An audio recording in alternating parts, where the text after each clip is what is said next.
سلام الله عليكم ورحمته والمتابعون الكرام. أما بعد، فمن منا لم يرغب في يوم من الأيام أن يقرأ أفكار الآخرين ويكشف ما يدور في رأسهم؟ فهل أنت من أولئك الأشخاص الذين يستطيعون كشف الكثير من المعلومات عن الآخرين دون التفوه بكلمة حتى؟ أو أنك تحاول أن تصبح منهم؟ في كلا الحالتين الأمر لا يحتاج إلى قوة خارقة، وإنما إلى اتباع الطريقة الصحيحة والكثير من التدرب practice. فإذا كنت تقول أن هذا مستحيل ومجرد افتراءات، فإليك المثال. عندما أراد طفل صغير أن يرفض أمرا ما، فقد يقول لا بكل بساطة، أو يشير لك بيده، أو يهز أكتافه، أو يركض بسرعة للبكاء في مكان آخر. في هذه الحالات أنت تدرك جيدا أنه يرفض طلبك بعبارة صريحة، فبهذا تكون قد قرأت اللغة الجسدية. كما أنك تستطيع تمييز شخص إذا ما كان حزينا أو سعيدا أو حتى خائفا انطلاقا من تعابيره ومحياه. فما المستحيل في نظرك في معرفة المزيد من التفاصيل بالمزيد من التدرب على هذه التقنية؟ فكلكم تعرفون الشخصية الشهيرة شيرلوك هولمز. نعم، إنها هي نفسها الشخصية التي في هذا الفيديو، وهي شخصية كانت تعتمد بالأخص على علم الاستنتاج. هل تريد أن تعرف كيف كان يقوم بالأمر؟ فلنشاهد معا هذا المقطع.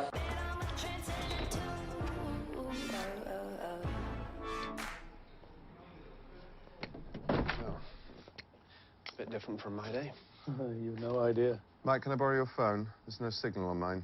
Well, what's wrong with the landline? I prefer to text. Sorry, it's in my coat. Here. Use mine. Oh, Thank you. it's an old friend of mine, John Watson.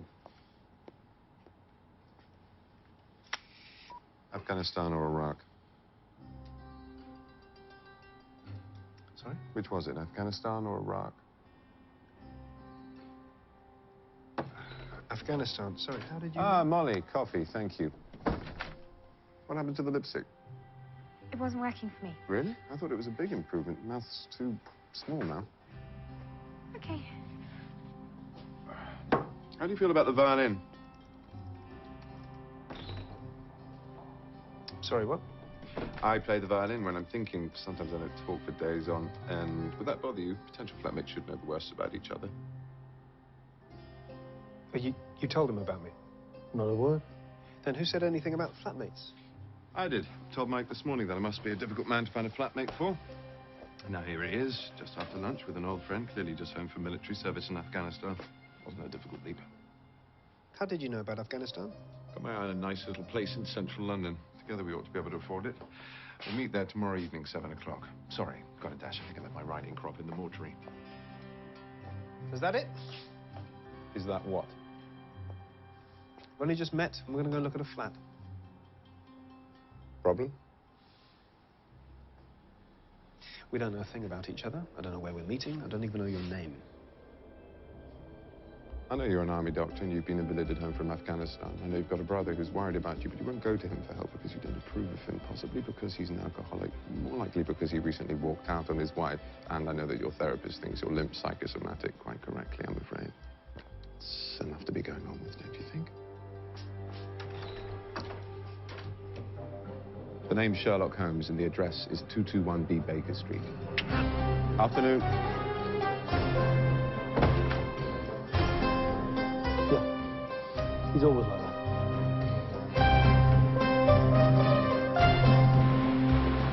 هل تحاولون معرفة كيف استطاع شيرلوك هولمز للوصول إلى كل تلك المعلومات؟ لا تقلقوا، فإنه سيبدأ في الشرح الآن. When I met you for the first time yesterday, I said Afghanistan or Iraq. You looked surprised. Yes, how did you know? I didn't know, I saw. Your haircut, the way you hold yourself says military. But your conversation as you entered the room A bit different from my day. said trained at Bath, so army doctor, obvious. Your face is tanned, but no tan above the wrists. You've been abroad, but not sunbathing. Your lips really bad when you walk, but you don't ask for a chair when you stand like you've forgotten about it. So it's at least partly psychosomatic. That says the original circumstances of the injury were traumatic. Wounded in action then. Wounded in action, suntan, Afghanistan or Iraq. You said I had a therapist. You've got a psychosomatic limp, of course you've got a therapist.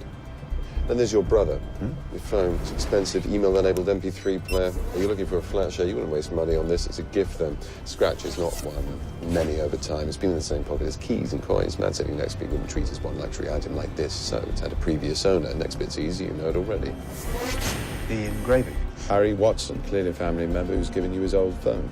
Not your father, this is a young man's gadget. Could be a cousin, but you're a war hero who can't find a place to live. Unlikely you've got an extended family, certainly not one you're close to. So, brother, it is. Now, Clara. Who's Clara? 3 cases says there's a romantic attachment. Expense to the phone says wife, not girlfriend.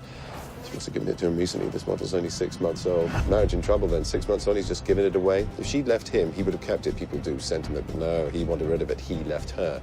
He gave the phone to you. That says he wants you to stay in touch. You're looking for cheap accommodation, and you're not going to your brother for help. It says you've got problems with him. Maybe you liked his wife. Maybe you don't like his drinking. How can you possibly know about the drinking? Shot in the dark. Good one, though. Power connection, tiny little scuff marks around the edge of it. Every night he goes to plug it in to charge, but his hands are shaking. You never see those marks on a sober man's phone, never see a drunk's without them. There you go, you see, you were right. I was right. Right about what? The police don't consult amateurs. That was amazing. نعم يا صديقي واتسون، لقد كان حقا مذهلا. والآن فنتطرق إلى كيف استطاع شيرلوك هولمز أن يقوم بكل تلك التقنيات. في الفيديو القادم إن شاء الله سوف نستعرض لكم كل المراحل التي يجب أن تتبعوها لتصبحوا في مثل مهارة هذا الشخص. نراكم في الفيديو القادم إن شاء الله.